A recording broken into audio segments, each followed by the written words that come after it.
Hi, this is some homework questions from homework set 3 for chapter 14.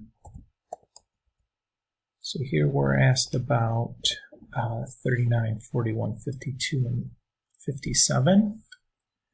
So for all of these inequality problems, what I'm really going to be looking for is first things would be to find any discontinuities or any zeros. Now, if I look at the problem type here, this is a polynomial, so I know it's continuous everywhere. There's no breaks in the graph of a polynomial. So really what I'm going to be concerned with is the zeros, where it crosses the x-axis. So to determine that, I would want to try to solve this polynomial.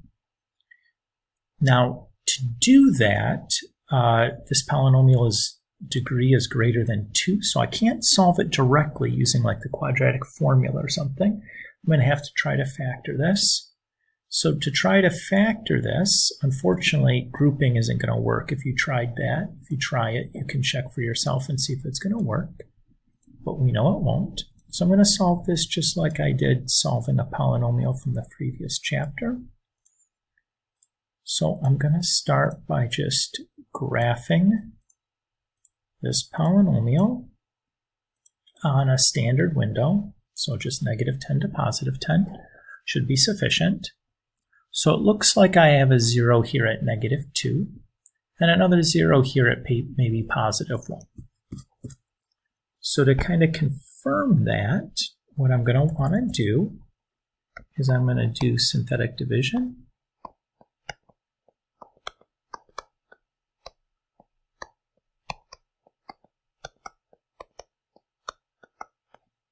So that worked.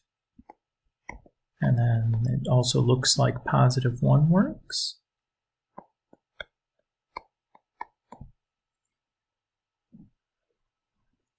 So that worked.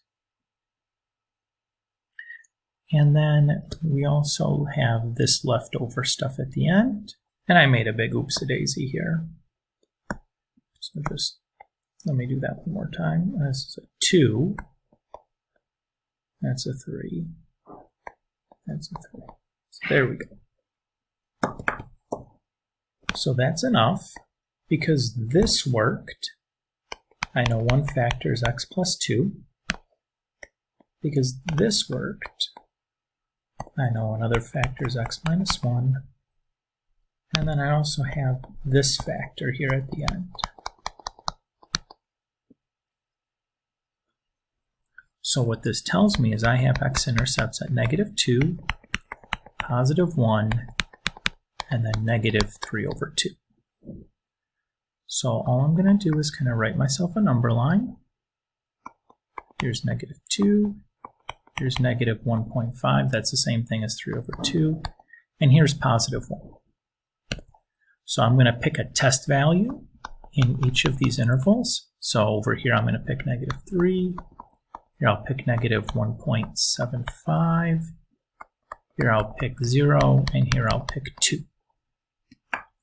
And now all I'm going to do is I'm just going to plug each of those test values in for x.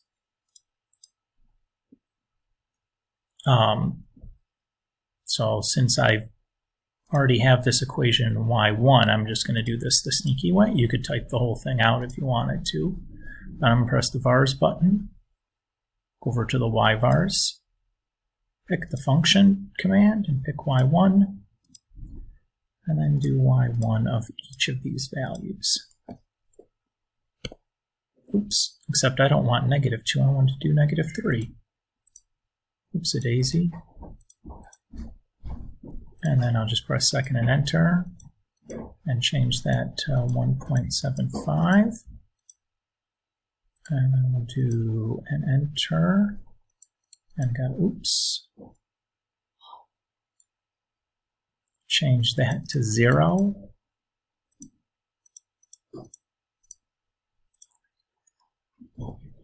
And press it again and do that.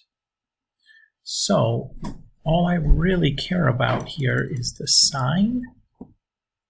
So here we're negative, this one we were positive, here we're negative, and this one we're positive. So I care about the places where we're greater than or equal to 0. So I care about this interval, and I care about that interval, greater than 0.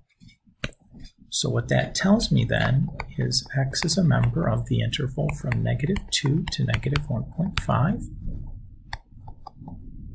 and then 1 to positive infinity.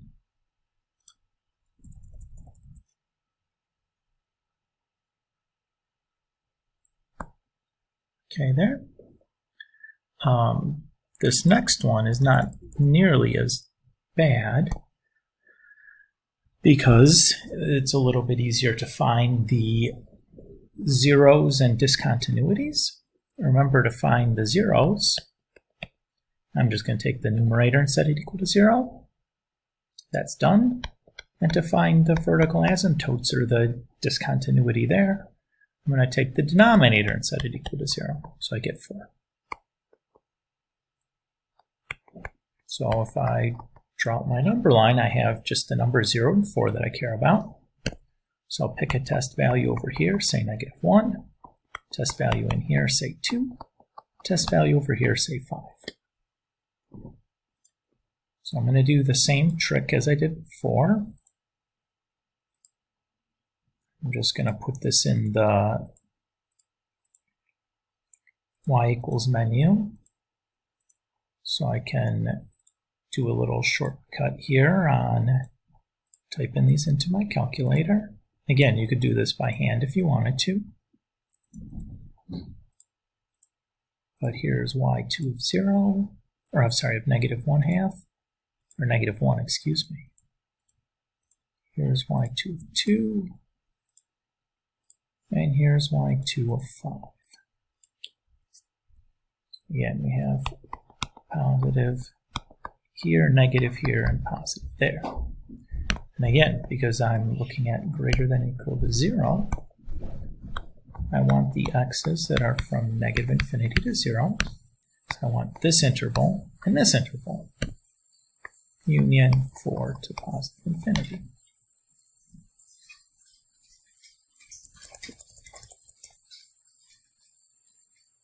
Okay. So we're going to do the same thing here. So this is actually even easier, since we're talking about things that are less than 0. I know that an absolute value can never be negative, right? So that's always going to be a positive part. So the only place that can be negative is going to be x minus 3, or x plus 3. So really all I care about is when this is negative. So all I really care about is when x is less than -3. So that is -3, or I'm sorry, -infinity to -3. And that's it. Oops. That's even easier, right? So they've actually